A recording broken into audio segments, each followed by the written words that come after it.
What's up, Capital District? What's going on YouTube? This is Capital District Court Block.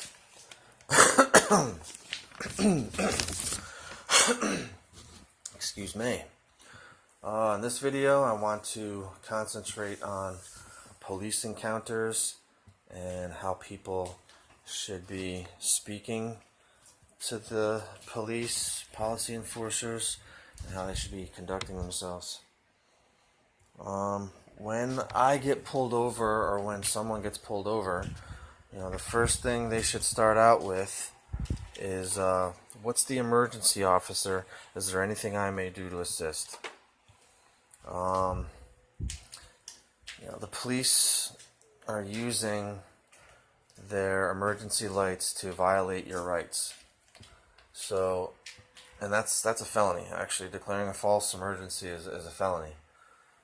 So what you want to do is you want to set it up on the record that, you want to ask the policy enforcer, what's the emergency? He's going to probably be like, oh, there's no emergency. We're license and registration. But you just want to say it just to get it on the record so that, you're letting it be known that you know what they're doing is not right. And then you want to say, is there anything I may do to assist, so that you're getting it on the record that you're of no threat. And in actuality, you asked if there was anything you can do to help. So they can't come back later and say that you were being standoffish or not helpful or whatever they try saying to use more force. Then you want to ask, am I under arrest or am I free to go? If you're being pulled over and your travel is being impeded and you're not allowed to proceed forward, that means you are under arrest. So if you are under arrest, that means your rights should be read to you so that your rights aren't violated. And if your rights aren't read to you, anything can and will be used against you in a court of law. So we also have a right not to incriminate ourselves. So I'm not saying don't give the policy enforcer your information.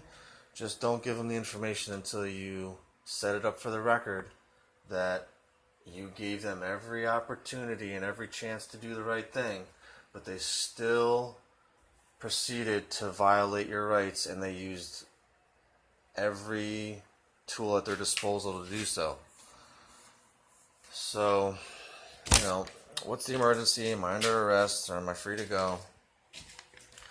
And, you want to ask them, what reasonable articulable suspicion do they have that you've committed a crime?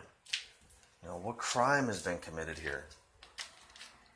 In order for there to be a crime, certain elements have to be in place.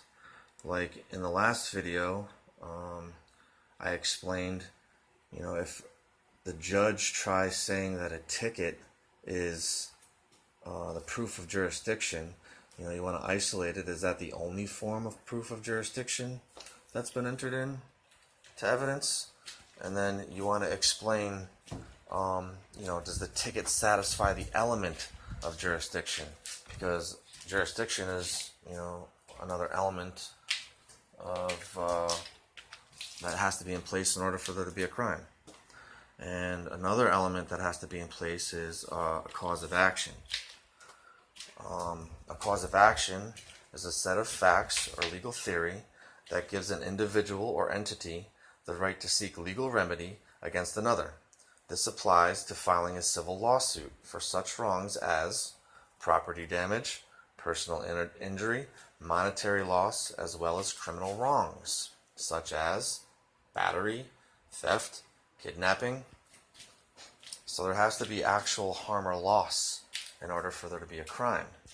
So if you're under arrest, it's the only way they can arrest you is if they have reasonable articulable suspicion that you committed a crime.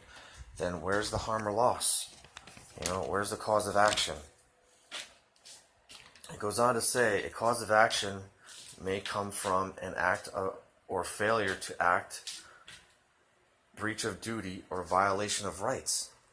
So right there in the description here of a cause of action, it explains that if someone's rights are violated, then that's an actual cause of action for an actual crime.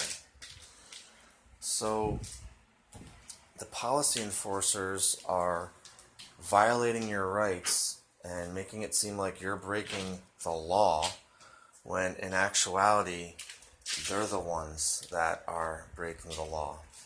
See, we have a right to travel. What the Department of Motor Vehicle did and what the law dictionaries did is when you filled out the application to get a driver's license, what they didn't tell you is that they can change the definitions of words, or they can make compound words or combine words like light truck to make a different definition of a word. But what they did, one of the main things they did was they changed the definition of a driver. I encourage everyone to go on and look up the definition of a driver in any Black's Law dictionary dating back to the very first edition. Someone who drives is someone who's paid to do so. The only people that needed licenses when cars first came out were butlers and taxi cab drivers, because they were paid to do so. So if we have a right to travel, then the policy enforcers are violating our rights by impeding our travel and trying to impose codes, rules, and regulations of a corporation upon us. It's kind of like working for Walmart. If someone fills out an application for Walmart and you're an employee there, and Walmart says if you come to work drunk, then this can happen, or this can happen. If I go into Walmart drunk, I could be as drunk as I want, as long as I'm not causing any harm or loss or hurting anything. They can't say anything to me. But if you're an employee, or you say you're an employee of the corporation of the United States, then all of those codes, rules, and regulations do apply to you. So, that's the whole thing about not pleading and challenging this stuff. It's like, if you don't challenge it, then it's considered voluntary. So everyone ends up voluntarily, hurting themselves. So they don't feel any remorse for that. They actually enjoy that, obviously, or else they wouldn't be doing it on the scale that they do it. Every time I go to court, these courts are full of people, and everyone just wants to pay and get out of there, which I understand. It's a scary environment. It's not fun, but once you start learning these simple little things and you start turning the tide around and putting the blame where it belongs, it's a pretty good feeling. And the more people that do it, the less they'll get away with it. So that pretty much does it for this video. Pretty much kind of sums it up. You want to get on the record that, there is no emergency, that you're there to help, that, are you under arrest? What crime has been committed? What reasonable articulable suspicion do you have? And, give them your information, give them your license or whatever they're asking for, but at least you have it on the record that it's under duress, and that you gave them every opportunity to do the right thing and they decided not to.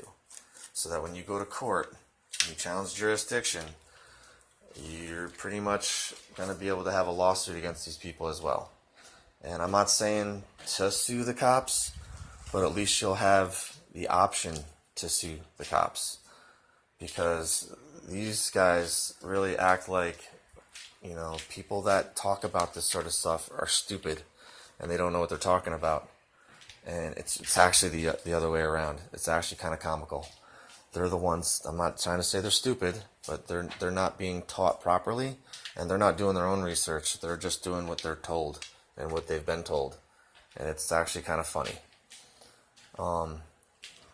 Because pretty soon, a lot of people are going to end up suing them, and I'm not trying to say sue them because that just gives these courts more fuel. I mean, that gives them more court time and lawyers court time and all that stuff.